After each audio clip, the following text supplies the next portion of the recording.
You said we need to stick together, but you don't even know what that means. If you ask me, you're the real sellout. Will Smith owed the IRS $3 million before this show existed.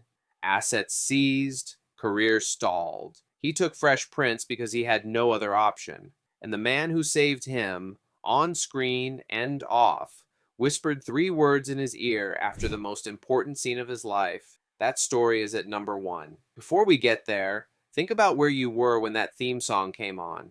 Because most of us didn't just watch this show, we lived inside it. Number 10. He owed $3 million. The IRS took everything. Then Fresh Prince called. Before starring in The Fresh Prince of Bel-Air, Will Smith struggled with serious financial problems because of unpaid taxes.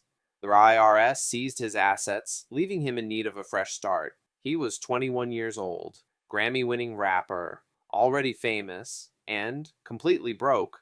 The money from his music career had come fast and left faster, spent before anyone sat down to calculate what was owed. The IRS came with paperwork and took almost everything. Smith described the period as genuinely frightening. The specific fear of a young man who had already tasted success, watching it disappear through a legal process he didn't fully understand. This financial trouble pushed him to take on the show's role, which eventually propelled his acting career. The most successful television to film transition in the history of American entertainment began with a tax bill. Not ambition, not a plan. A debt that needed paying and a show that arrived at exactly the right moment. Number 9. The show was based on a real person. Smith said yes before the pitch was finished. The story of a street-smart kid from a poor neighborhood being sent to live with a wealthy family was not invented in a writer's room. It happened. Music manager Benny Medina grew up in the projects of East Los Angeles. His rags to riches story was TV material, and Medina realized this along with his business partner Jeff Pollock. As a teenager, Medina had been taken in by a wealthy Beverly Hills family. The culture clash between the world he came from and the world he suddenly inhabited was funny and uncomfortable and deeply human all at once. While Medina was about to pitch the concept to producer Quincy Jones, he met actor Will Smith during the taping of a show. Medina and Smith immediately hit it off, and the record executive decided that Smith would be perfect to play the main character. Smith heard the concept and said yes before Medina finished explaining it. He recognized himself in it immediately, not the Beverly Hills part, the part about figuring out who you are in a world that was built for someone else. Number 8. NBC almost fired him. He was mouthing everyone's lines on camera. Will Smith had appeared in only one TV production before he was cast on Fresh Prince. NBC almost fired him because of how bad an actor Will Smith was in the beginning episodes. The problem was visible if you knew where to look. Will Smith can sometimes be seen on film mouthing other actors' lines. He did this to help remember his own lines while filming. He had no training, no technique, no framework for how to be on a television set. He was a rapper who had been handed a sitcom, and the camera caught him doing the one thing actors are never supposed to do, silently mouthing the words his castmates were saying so he could track where he was in the script. NBC noticed. Conversations were had. And then the show kept going, and Smith kept learning, and by season 3 he was writing episodes himself. The man they almost fired became the reason the show exists at all. Sometimes the gap between almost fired and irreplaceable is just a few episodes of practice. Number 7. The theme song took 15 minutes. The catchy theme song for The Fresh Prince of Bel-Air, sung by Smith himself, was written in an unbelievably short time. DJ Jazzy Jeff and The Fresh Prince put it together in just 15 minutes during a studio session. 15 minutes. One of the most recognizable theme songs in the history of American television. The one that your brain completes automatically before the first verse is half over. Written in the time it takes to eat lunch. Smith and Jeff were in the studio working on something else entirely. The show needed a theme. They sat down and wrote it. Then they went back to what they were doing. The theme song was written and performed by Smith under his stage name, The Fresh Prince. The full version runs 3 minutes. Most people only know the 60-second edit that opened every episode. But somewhere out there, the complete version exists, and it tells the entire story, beginning to end, in 3 minutes flat. which, when you think about it, is exactly what the best theme songs are supposed to do. Number 6. The Carlton dance came from Bruce Springsteen and Eddie Murphy. The Carlton dance was inspired by Courtney Cox in the Bruce Springsteen Dancing in the Dark video. She gets pulled up on stage and basically starts doing the Carlton. And Eddie Murphy's White Man Dance from his Delirious comedy special. Alfonso Ribeiro took both references, one from a music video, one from a stand-up special, filtered them through Carlton Banks' specific personality, and made something entirely new. The dance that became one of the most imitated moves in 1990s, television was assembled from two pieces of existing comedy, recombined into something that has outlasted both of its sources. Alfonso Ribeiro had already created the moves pre-Fresh Prince when he used to perform on Broadway in The Tap Dance Kid. The Carlton dance was not an accident. It was a trained Broadway performer, a music video reference, and a stand-up comedy bit combined by one actor into a piece of physical comedy that 30 years later people still do at weddings. That is what craft looks like when it is working at full capacity. Number 5. Carlton was supposed to be cool. Will Smith changed everything.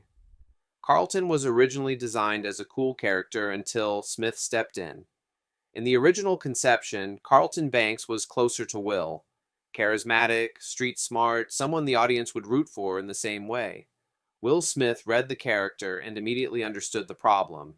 If Carlton was cool, there was no contrast. If Carlton was cool, there was no comedy. Smith pushed for Carlton to be the uptight, preppy, conservative foil. The character who represented everything Will's version of himself was not. The writers agreed. Ribeiro took that note and built one of the most beloved supporting characters in sitcom history out of it. The dynamic between Will and Carlton, the chemistry that made 6 seasons work, was not in the original scripts. It was Will Smith's instinct about what the show needed. And he was right. Number 4. She was fired. They didn't speak for 27 years. Then they sat in the same room. Janet Hubert played the original Aunt Vivian Banks for 3 seasons. She was warm, funny, sharp, and then she was gone. Hubert discussed the turmoil in her personal life, her abusive marriage, and that she had not actually been fired by the show. She was offered what she described as a bad deal to return for the 4th season, and she turned it down. The public version for years was simply that she and Smith had a falling out. 27 years passed. 2 people who had built something together, who had been a television family, did not speak. And then, in 2020, for the reunion special, they sat across from each other. Smith talked about his own behavior during those years, the way his rapidly increasing fame had led him to make decisions he regrets. Hubert talked about what her life had actually been during those years. They were not the same people who had parted ways. Time had done what time does, and sitting in a room together after 27 years, they found something that looked like peace. Number 3. Uncle Phil was also the Shredder, the same voice. By the time Fresh Prince rolled around, James Avery had nearly 100 credits to his name dating back to 1978. Most 80s kids likely recognize him as the voice of the Shredder on the popular cartoon series Teenage Mutant Ninja Turtles, making him a legend among turtle fandom. Think about that for a moment. The same voice, the same man, the voice that told you to go to bed and eat your vegetables and believe in yourself, was also the voice that commanded the Foot Clan to destroy the Turtles. Uncle Phil and the Shredder. Warmth and menace, the most comforting presence on 90s television, and the most terrifying villain on 90s Saturday morning cartoons, performed by the same 6'4" Shakespearean actor who showed up to the Fresh Prince set every single day and refused to let anyone around him be less than their best. Number 2.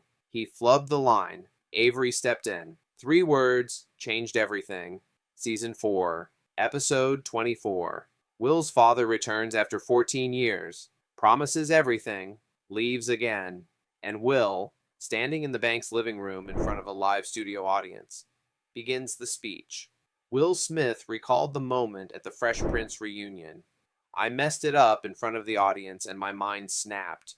James says, "Hey, right here."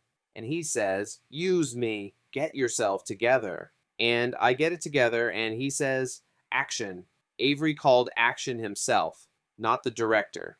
Avery, because he knew what the scene needed, and he knew Will could deliver it if someone held the space for him. Smith said, "I fall into his arms at the end of the scene, and he's holding me, and the shot pans off, and he whispers in my ear, 'Now that's acting.'"